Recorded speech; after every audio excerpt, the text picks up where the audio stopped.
अस्सलामुअलैकुम my YouTube family. Farooq Khokhar की रात को गिरफ्तारी हुई है, उसके घर से उसकी गिरफ्तारी की गई है, उसके गार्ड को भी गिरफ्तार कर लिया गया और सब लोग यही कह रहे हैं कि गिरफ्तारी रजब भट्ट ने करवाई है, क्योंकि जब का रजब भट्ट का 295 वाला केस हुआ है, सबसे ज्यादा फरूक खोखर ही रजब भट्ट के खिलाफ बोल रहा था, जिसकी वजह से रजब भट्ट ने माफी भी मांगी और अपने जितने भी गुनाह किए उसने हना कापा पे सामने भी खड़े होकर माफी मांगी और कुरान पाक पे हाथ रख के भी कस्में खा के माफी मांगी। लेकिन फरूक खोखर वो वाहिद बंदा था जो ज्यादा बोल रहा था और उसने उसको माफ नहीं किया और कहा कि नहीं, हम लोग इसके खिलाफ आवाज उठाएंगे और कहेंगे कि रजब भट्ट को जरूर उसकी सजा दी जाए। फरूक खोखर तब भी उम्रा करने गए थे जब रजब भट्ट उम्रा करने गए हुए थे। अगले दिन फरूक खोखर भी अपने मक्का मुकरमा में पहुंचे उम्रा करने, जिसकी वजह से सब लोगों ने यह भी कहा कि रजब भट्ट ने जब जाना था तुमने भी उसके पीछे तभी जाना था।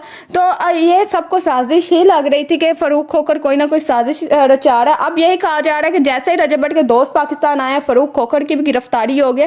इसका मतलब रजब भट्ट ने ही गिरफ्तारी करवाई। फरूक खोखर के एक दोस्त का बयान सामने आया, उसने भी यही कहा है कि ये रजब भट्ट ने गिरफ्तारी करवाई है, क्योंकि रजब भट्ट के खिलाफ बहुत ज्यादा ये फरूक खोखर बोल रहा था काफी दिन से और हमें कंफर्म है कि रजब भट्ट ने करवाई है। और हम ये चाहते हैं कि रजब भट्ट को पकड़ा जाए, क्योंकि उसने फरूक खोखर का नाजायज पकड़ा है। लेकिन ये लोग ये नहीं सोचते कि जो फरूक खोखर ने उसके बारे में इतनी गलत बातें की थी, हालांकि रजब भट्ट ने कोई ऐसी बात नहीं की थी, उसने अपनी गलतियों की माफी भी मांगी थी और उसने कोई तौहीन रसूल सल्लल्लाहु अलैहि वसल्लम नहीं बोला था। क्योंकि सब लोग यही कहते हैं कि 295C हम लोग बोलेंगे तो नाउज़ुबिल्ला क्या ये हम तौहीन रसूल सल्लल्लाहु अलैहि वसल्लम करें, ऐसा कुछ भी नहीं है।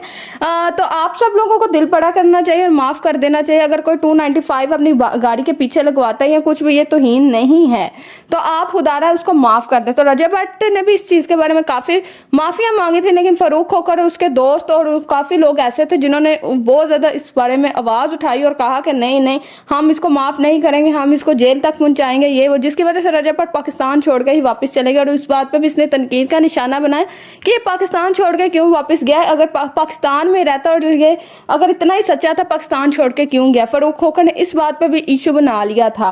तो अब फरूक खोखर को गिरफ्तार किया गया और अब यही कह रहा है कि रजब भट्ट ने गिरफ्तार करवाया। अब जैसे ही मुझे कोई नई अपडेट मिलेगी, जैसे ही रजब भट्ट भी इस टॉपिक पे कोई बात करेंगे, तो मैं भी आप लोगों के साथ शेयर करूंगी। आप लोगों ने मेरे फ्रेंडली गॉसिप को सब्सक्राइब कर लेना, लाइक कर लेना और शेयर कर लेना। और जो रजब फैमिली से इस वीडियो को देख रहा है लाजमी उसने हैशटैग रजब फैमिली देखने। और आप लोगों को क्या लगता है कि फरूक खोखर को रजब भट्ट ने गिरफ्तार करवाया कि नहीं, आप लोगों ने कमेंट्स बॉक्स में अपनी राय का इजहार लाजमी करना है। अल्लाह हाफिज़।